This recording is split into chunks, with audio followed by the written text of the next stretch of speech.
Hi guys, welcome to Rootstem and welcome to this painting tutorial for this Lieutenant model.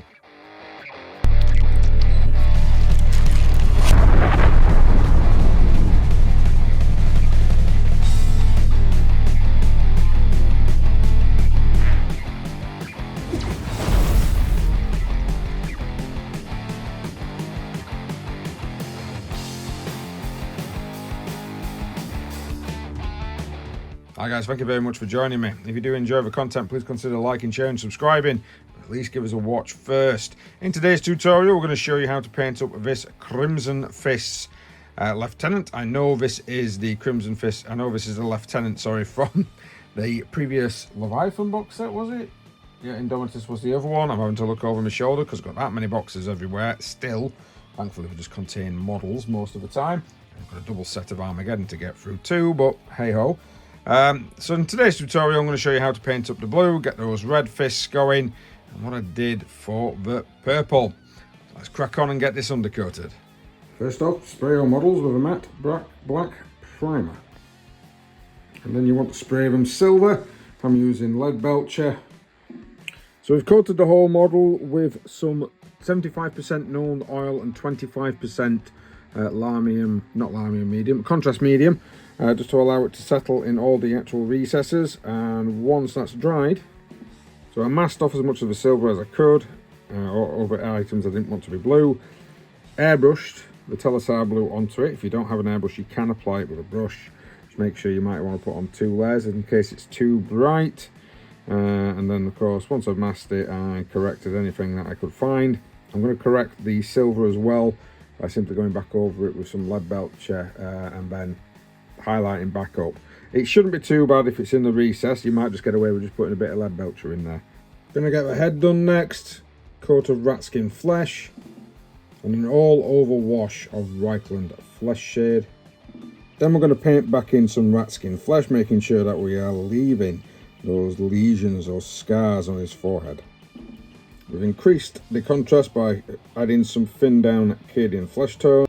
So on the head, we finished off by just highlighting a little bit with some Cadian flesh tone and Kislev flesh.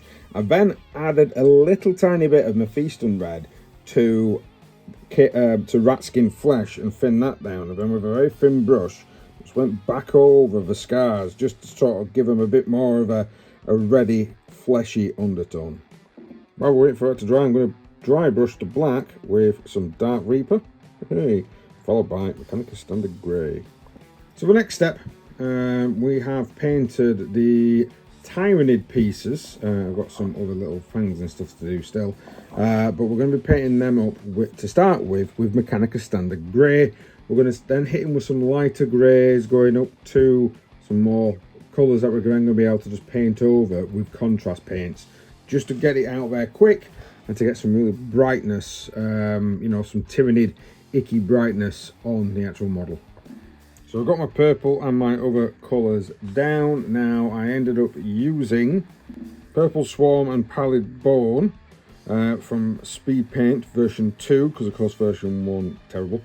We've then got some Volupus Pink in there as well, and I did do a dry brush of Gene Stealer followed by Slanesh Grey. That was because the purple did not come out like I wanted it to. If I'm completely honest, it was a little bit just like putting on straight paint. But the final result has come out pretty good.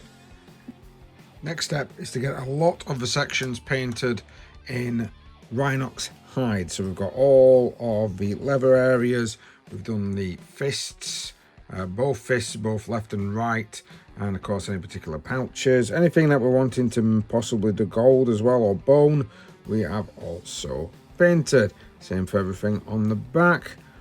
And yeah, we're going to proceed now to the next section.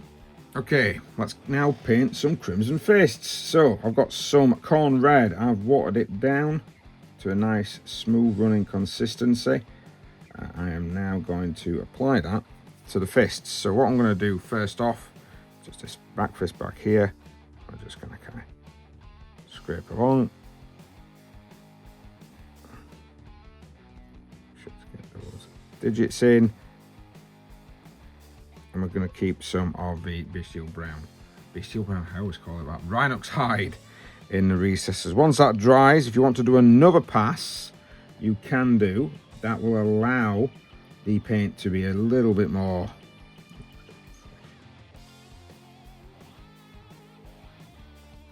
It's more because you're creating a semi-transparency. So if you go over with a second pass on the same fist, because that's drying up quite nicely now because I finned it properly. If I do it again, I'll get more. You will be creating your own highlight. So it all depends on how red you actually want the Crimson Fist to be. I don't mind having it a little bit off, if I'm honest. A little bit darker, apart from maybe on some of the special characters, such as these lads here.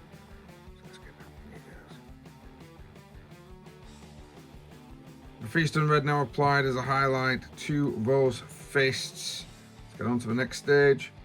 Our next step is to get some bone and gold on there. So we've gone and painted the little tooth thing with some Ushabti bone, making sure we've got a nice good coverage, a couple of layers. And I've also painted the little symbols with Retributor armor.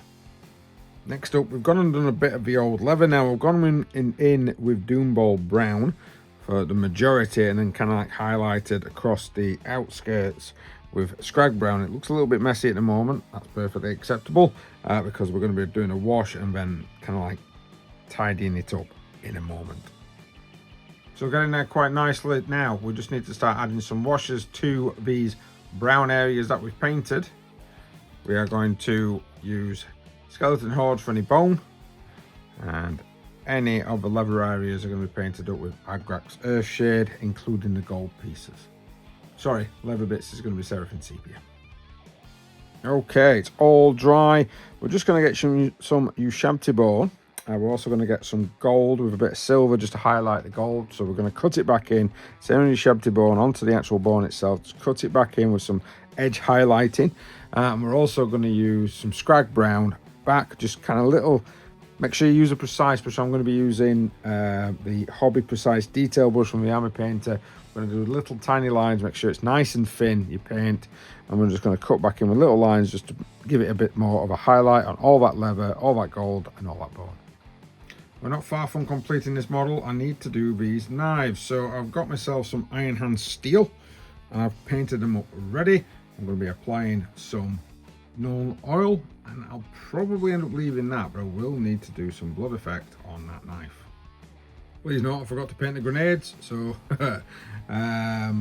Warpstone green with Orc Flesh Wash contrast paint over the top of it. Quite nice, quite simple. Happy where I've got to with this lad. I'm just going to add some transfers, get the basing done, and we can call him finished. And the lieutenant is done, and yes, people will notice that I have put an assault badge on his right hand side rather than the usual Crimson Fist logo. That is because my Crimson Fists, all their logos are on the opposite way, because that's what it was like in Rogue Trader, and I kind of keep that theme going. But thank you very much for joining us, guys. Please consider liking, sharing, subscribing, and hitting that notification button if you do want to see more. Fingers crossed, I'll see you in the next video.